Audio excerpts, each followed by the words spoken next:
Ana foi a esposa de Eucana e a mãe do profeta Samuel. A história de Ana ficou conhecida na Bíblia por sua fé no Senhor durante seu período de grande angústia por não conseguir ser mãe. E neste vídeo você vai entender tudo o que a Bíblia diz sobre quem foi Ana. Mas antes, se você ainda não se inscreveu em nosso canal, inscreva-se agora e ative todas as notificações, porque assim você não perderá nenhum estudo bíblico aqui do canal. A história de Ana na Bíblia está registrada no primeiro livro de Samuel, no Antigo Testamento. Apesar de Ana ser citada muito brevemente no relato bíblico, ainda assim ela se tornou uma das mulheres mais lembradas de toda a Bíblia. O nome Ana significa graça, benevolência ou favor. E antes de ficar conhecida por ser a mãe do profeta Samuel, um dos personagens bíblicos mais importantes, a história de Ana na Bíblia começa com um tom dramático.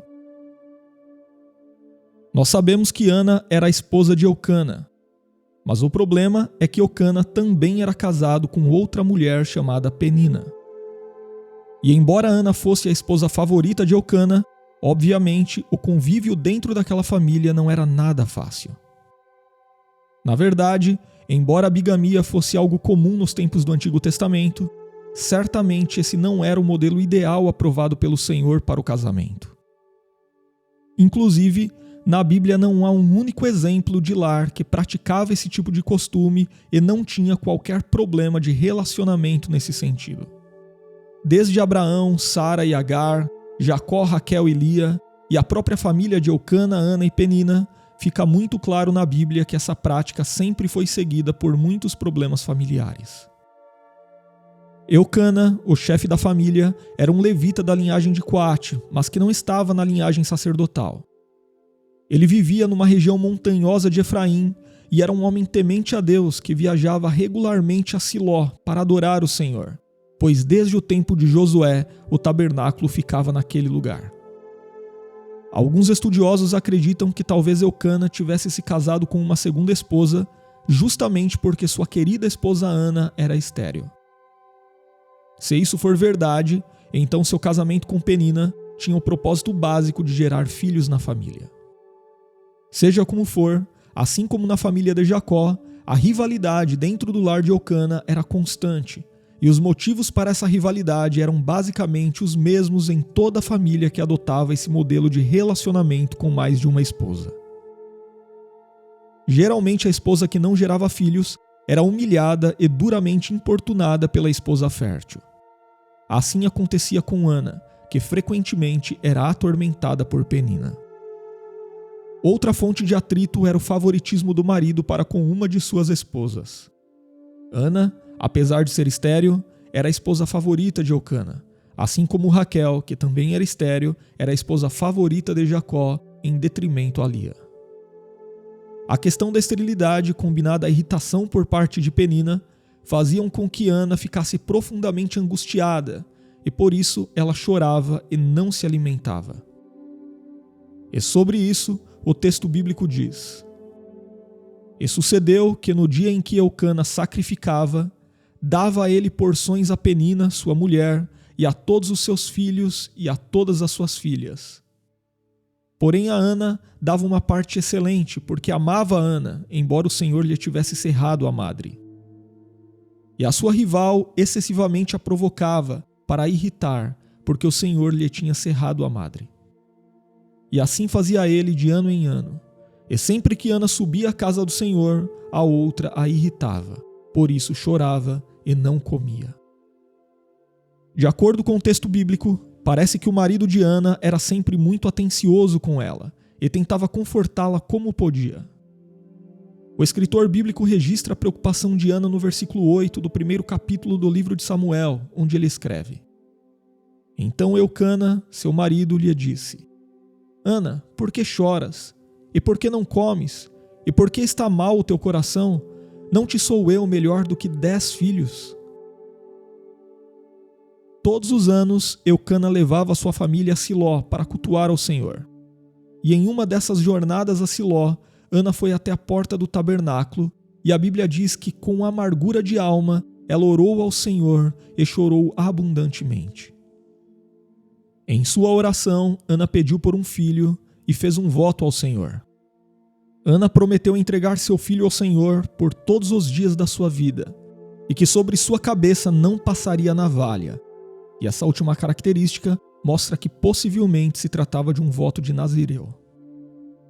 Mas enquanto Ana orava com perseverança, Eli, que era o sumo sacerdote naquele tempo, a observava. Ele havia reparado que Ana só movia os lábios e não saía de sua boca nenhuma voz audível, concluindo então que ela estava embriagada. E sem discernimento, o sumo sacerdote chegou a perguntar a Ana até quando ela ficaria embriagada e a aconselhou que ela ficasse longe do vinho. Mas Ana respondeu ao sacerdote dizendo que ela era apenas uma mulher angustiada que estava ali derramando sua alma perante o Senhor. Ela não tinha tomado vinho ou qualquer coisa do tipo, mas tinha decidido apresentar com todo o coração diante do Senhor sua grande angústia. Ana também disse ao sacerdote que ela não era uma filha de Belial, uma expressão que significava uma pessoa maldosa e sem valor. Diante disso, ele compreendeu a dor de Ana e a abençoou, dizendo: Vai em paz, e o Deus de Israel te conceda a petição que lhe fizeste. Ana então partiu dali e seu semblante já não era mais triste. Depois que a família de Eucana voltou para Ramá, a Bíblia diz que o Senhor se lembrou de Ana, e passando um tempo, ela concebeu um filho, o qual chamou Samuel. Ainda pequeno, Ana entregou Samuel no tabernáculo aos cuidados de Eli. E todos os anos, quando ia adorar em Siló, Ana tinha o hábito de levar uma roupa nova a Samuel.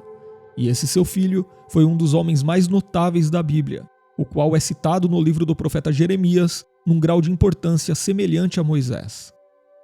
Inclusive, foi Samuel que, usado pelo Senhor, ungiu os 2 primeiros reis de Israel, Saul e depois Davi. E posteriormente ao nascimento de Samuel, Ana se tornou mãe de mais 5 filhos, sendo 3 homens e 2 mulheres. Já nos primeiros versículos do capítulo 2 do primeiro livro de Samuel, lemos sobre a oração de Ana em forma de um cântico de ação de graças ao Senhor.